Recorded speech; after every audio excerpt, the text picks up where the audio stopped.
So when we start talking about the demand destruction, it's important to understand how are people viewing the shift. Is it permanent? Is it temporary? Is it something where they're actually taking notice? And that's what we wanted to look at when you start, and the civic science does a good job, and the responses are usually pretty elevated, anywhere between 75,000 and 80,000, which has a better factor, if you will, versus some of the others, which is only 2,100 people responding. So the question was, how concerned are you right now about gas and energy prices? And you can see that there has been a marked shift higher over the last few days, the last few weeks, with 54% saying very concerned, 27% saying somewhat concerned, and it's falling in terms of not at all concerned is that 6%. So you're seeing that move higher. And it's really people going from somewhat concerned to very concerned. And those are things that I are really going to weigh on how active are people, what are they looking to do? Because the people that are focusing the most on gas and energy prices are really the ones that are going to be hit the hardest, especially on that lower to lower middle and even middle income levels. So Americans are feeling especially uneasy about rising gas and energy prices. The percentage of those who feel very concerned rose to 54% this week, the highest figure observed since last spring. So to give you an idea of kind of where things are and what happened last spring, it's, looking at gasoline prices, things were going higher, things were getting more aggressive. Now, it's also important because you're going to see politicians saying like, oh, can you believe crude prices are down $10 and gasoline prices are elevated? Gasoline gets more expensive to make in the summer, and that's because there's an RVP, the Reed vapor pressure ratios that get adjusted in summer to make sure that the smog and all those things can move through the summer air, because you have an issue if you have a RVP that is too high. You create smog, you create other issues when you start getting this kind of bottling impact. For those that know when there's a heat wave, typically, the air can feel stifling, and you want to make sure that you can get through that. So it just costs more. You can't use benzene. You have to use other types of octane enhancers, which just increases the price. Depending on the price of octane, it can increase from 3 cents to 15 cents. But again, you're going to see that happen, which is only going to put more pressure on gasoline prices, on gasoline, demand as you go into summer. And again, when we say put pressure on demand, we're just saying that it's going to keep things capped and not see that normal bump that we typically see. But in light of rising gas prices, do you plan to work from home more often than usual to limit driving? The end 78% said no.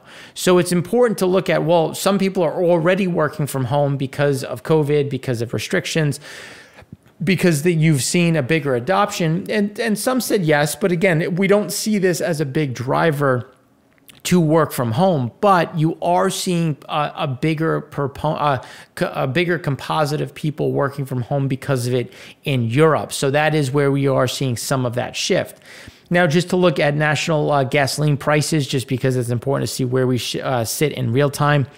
Prices have come off a touch. We're currently at $4.23, close to $4.24. So we're still above where we were. Again, this isn't adjusted for inflation. It's just straight pricing.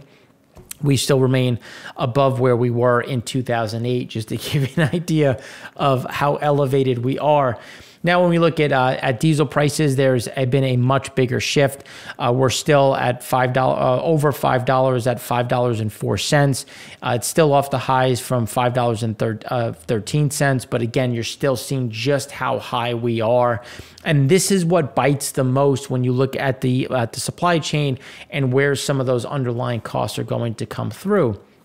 But then when you start looking at, again, it's important just to look at how concerned are they right now. And we're at that 54%, and we do expect this to continue to grind higher as people start getting into summer months and you see kind of that stickiness. But we're also now starting to see a mark to market on food.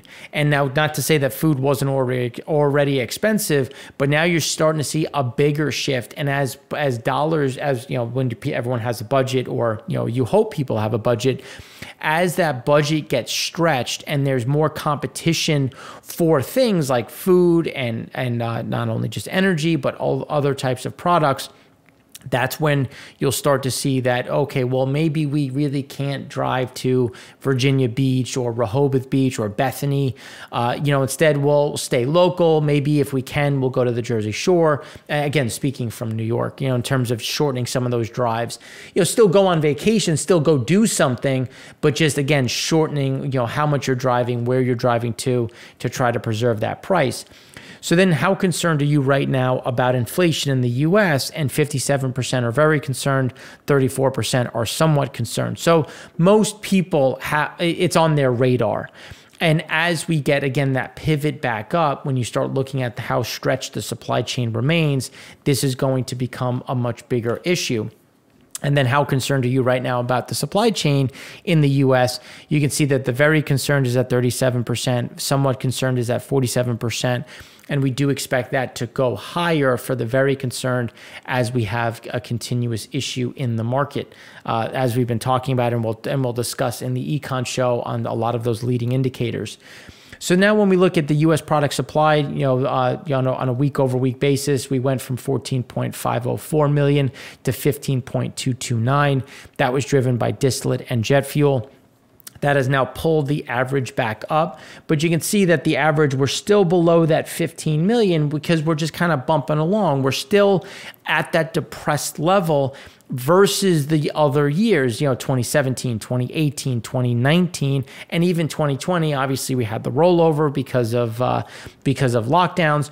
But this is just giving you kind of an idea of where we should be going, and we will get another bounce. We'll have distillate come down a bit, we'll have jet fuel come down a bit, but that'll be kind of blunted by the increase in gasoline. So, but it's still not going to be enough to get the average back to kind of that ramp that we normally have in the spring season for winter break, for spring break. As we continue to have those big travel periods at this point in time. And that's where, again, that's the demand destruction in the U.S., where we just kind of go sideways.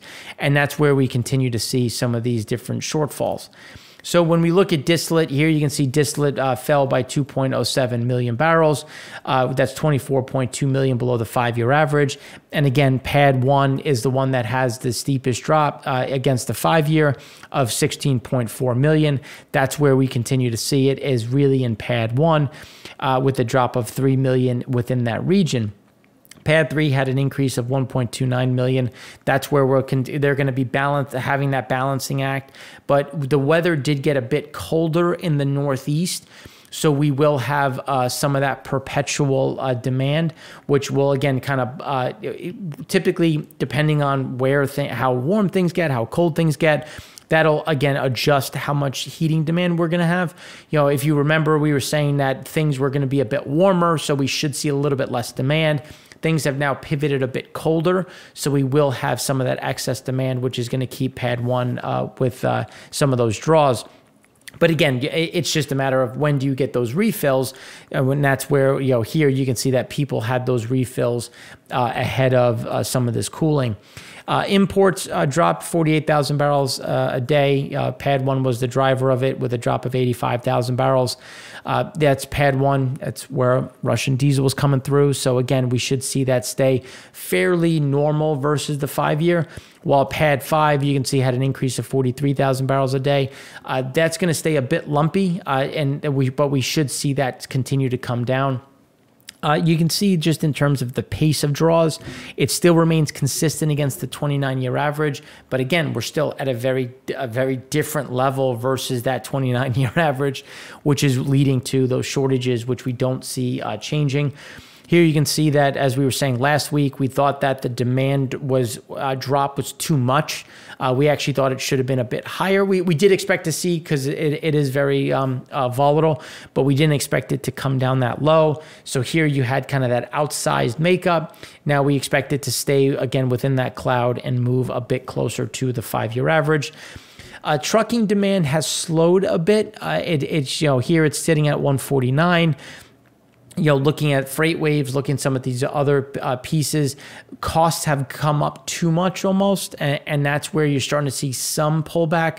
We have seen some increases in inventory levels, which just means that if a company has a little bit, again, not normal inventory, very big difference, but if they have enough inventory to kind of last them a couple weeks, they might try to skip a shipment or two to protect on price, hoping some of this comes down. It'll still stay elevated. You can see where it is in versus 2014. Again, still very high. It's just not to the level that we were saying. So here it'll be between that. But again, stay between that 145 and 155. But you are seeing some of that downward trend just because of cost. So now when you look at U.S. retail rail traffic, total carloads are up 1.1%. Coal remains strong. That'll stay the case. Farm and products, forest products, again, still remaining. Grains is down, a tough comp, but again, everything else that's showing about that planting season still remains strong. The petroleum and petroleum products down big. That's going to be tough because, again, we have to find a way to get that distillate from Pad 3 into Pad 1. And with the Jones Act, the limitations created by the Jones Act, you're beholden to the Colonial Pipeline and rail, we should see that come up a bit. Intermodal still down versus last year by 5.7%. Really have been unable to see some of those increases, which again is just because of all the problems that we've talked about regarding the limitations on the intermodal movements. Now when we look at what is coming on shore, you can see that we still have some big increases. As we were talking about, there's some of that timing delay on when it comes from point A to point B. This is that makeup from Lunar New Year. All of that is now showing up. Now we're going to see another dip just because of the shutdowns that we've seen due to COVID within China. But again, this is going to be something to watch, because we do have more coming on shore. That's going to now, even though we've seen some of the slowdown in trucking demand, there's still going to we still need trucks. We still need to move this stuff from the coast into the system, and that really can only be done with trucks. Obviously with rail as well, but rail continues to be a little struggling a bit. So when we look at what is happening on temperature outlook, this is what we've been talking about. Things are above normal, essentially from west of the Mississippi, staying like that. But when you look at the Northeast, you're either near normal or below normal. So this is where, as you look at the Northeast, we will get some of that additional demand, because we're going to need a little bit of that heating for a bit longer, supporting natural gas prices, supporting some of that heating oil pricing. Now on the gasoline front, we had a drop of 295,000 barrels. 2.95 million barrels. That's still only 2.1 million off of the 5-year average. And then the drop was really only in Pad 1, which Pad 1 had a drop of 3.45 million. And but when you look at, again, the demand side of things, on the average, so Pad 3 had a build of 530,000 barrels, but it's 4.1 million above the 5-year average. So when you look at Pad 1 is 6.2 million below the 5-year. So even though when you look at the broad piece, it's only Pad 1 or the East Coast that has that shortfall, everyone else is either very close to being balanced or balanced, and that's why we will see those imports increasing, especially because we're seeing some big builds in Europe on the gasoline front. So they're going to try to take advantage and send this over into Pad 1, which is where we had an increase of 179,000 barrels a day into Pad 1. Total net, we had an increase of 187,000 barrels a day of imports, bringing us 64,000 above the 5-year average. We expect that to remain the case, and we expect that to remain strong as those continue to flow through. Now, when we start looking at some of the different pieces on the overall, you can see we're still well above the 29-year average, where distillate not so much. But you can see that there's that disconnect between the two, but we're fairly close. We should see a little bit of the flat line. We will get another draw, but then we'll start to see some of that balance out and start to see some of those increases. Especially now when you look at China, we've had a decline in demand. That's something that we expect to continue as lockdowns have spread. Now we have another city that is in lockdown in the north of China. Google Mobility, Asia Pacific is coming back to normal. That is again, shaking off COVID completely. And the problem with Asia Pacific is right now they're still trying to hold on to subsidies. Some places are starting to see those increases. So that's where we think there's going to be the biggest decline. And we're starting to see it. This is a bit delayed. We're starting to see that. But again, that's where we think there's going to be the biggest delta.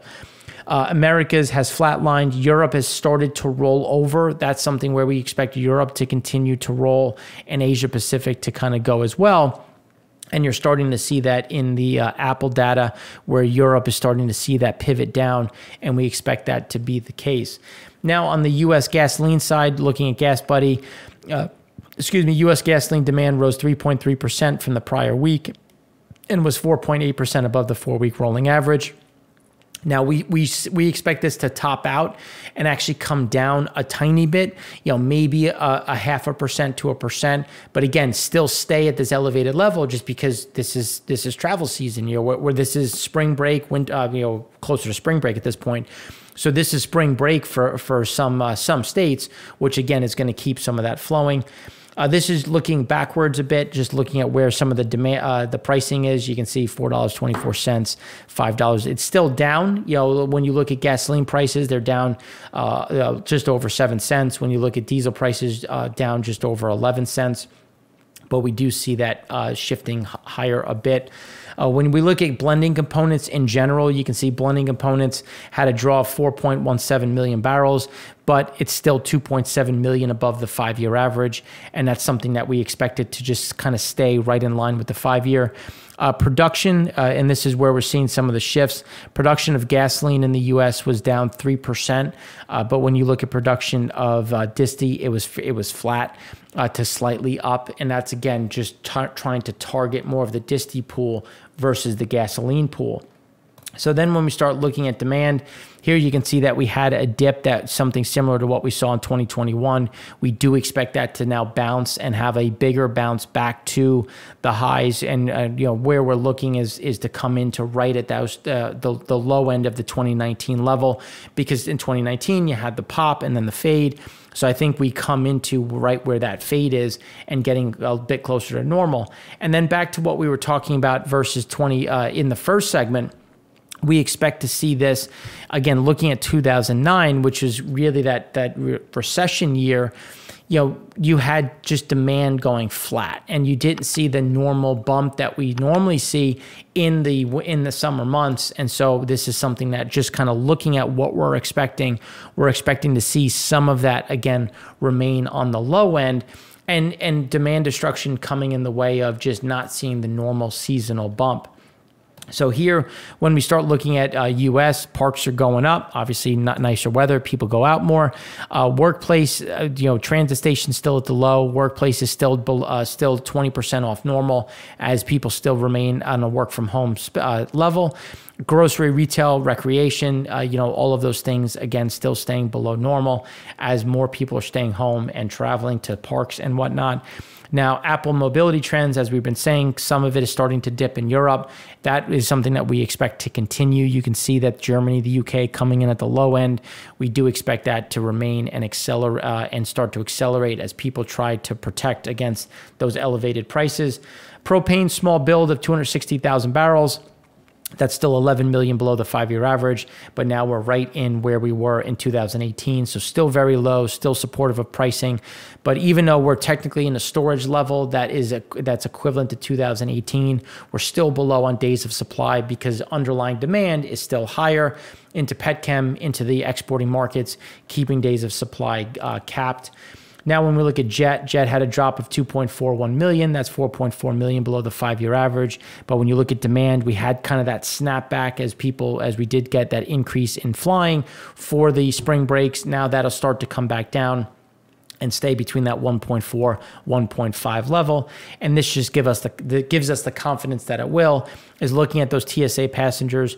We're still below normal, which is that 2019 level. And as you can see, we had kind of that steady increase along seasonal norms, but again, still, the increase along seasonal, but still just below what is normal. But then when we look abroad, global passenger flight schedules for the 12 weeks ahead is 1.9% lower week on week, with cuts remaining minimal for the 6 consecutive weeks. So again, you're still seeing those levels remain depressed. And all of that is really being caused by Russia and China, which I don't think is any surprise. So we are seeing some of those normal. So realistically, we're seeing normal increases that we should see getting prepared for spring and summer travel, but it's just slightly below what should be happening and what is happening week on week. So you're seeing some of that flatlining as that demand remains a bit soft. And then when you look at OpenTable, you're seeing more activity, people looking to eat out a bit more. We're now seeing anywhere between 0 to 10% higher. And then when you look at the weekends, again, something similar. So we should see this staying fairly strong. We're not seeing a huge decline yet in terms of eating out, but this is where we think there's going to be some downward move. Not much, maybe 5% below normal. But you're also factoring in 2020, 2021, which is obviously it's going to skew things lower, so things will look a little bit better. But again, you're still getting a nice little bump into that underlying market. Now, in the next segment, we're going to go abroad and look at what's happening in the floating market, what's happening with Russia, and some of the other areas around the world for oil and refined products.